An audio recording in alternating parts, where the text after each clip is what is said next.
Hey, welcome. I have a question, Math Bunny. Yeah? What's a bunny's motto? A bunny's motto is don't be mad, be happy. It's math time. Happy! All right, we are happy. It's math time. What could be better? It's our favorite time of the day.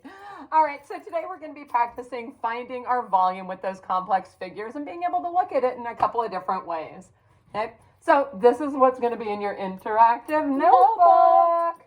So really, the first thing you want to do is you want to choose the best strategy to find the volume, put that in your interactive notebook, of a prism or figure. And what that means is look at the way that it's easiest for you to separate them into two separate rectangular prisms. Right, because sometimes that might look different to me than it does to you. Yeah. But that's okay, right? Because we proved yesterday that it's the same.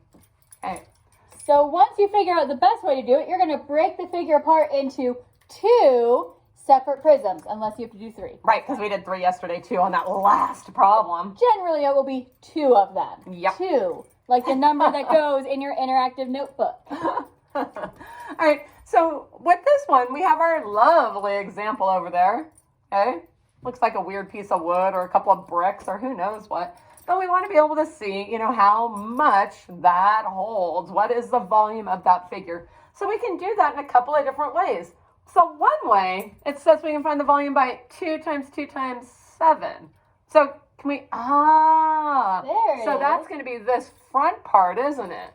Okay. And then 5 by 2 by 8. So that's going to be, I see 5 by it. 2 by 8. There we go. There it is. Okay, so we can see what that is. And so we know that when we multiplied 2 times 2 times 4, we got 28 cubic centimeters. We multiplied 5 times 2 times 8. 5 times 2 is 10. 10 times 8 is 80 cubic centimeters. We added them together. We got 108 cubic centimeters.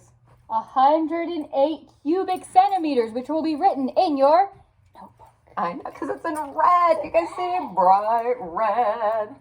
Okay, or we looked at it in a different way. So instead of chopping here, guess where we chopped it?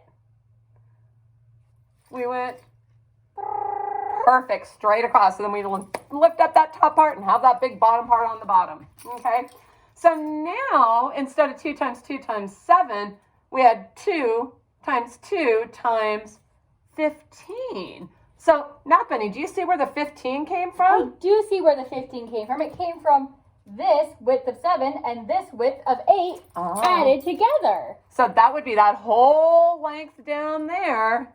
Awesome. So we had 2 times 2 times 15. And then our other part, gosh, it says we have 3. I know where that came from. This whole thing is 5. If I subtract 2 from it, I get 3. There we go. So we have 3 by 2 by 8. Okay. So either way, when we multiplied here, we got 60. We multiplied here, we got 48. Guess what happened when we added them together? It became 108 centimeters cubed. So it didn't matter It didn't which way matter. we broke it apart. We Okay. still got the same volume. So you just want to see, again, what makes the most sense to you when you're looking at those different prisms. All right. Okay. So we're going to practice that in our math books. Come see us for video 2 if you want us to walk you through it. Happy mathing.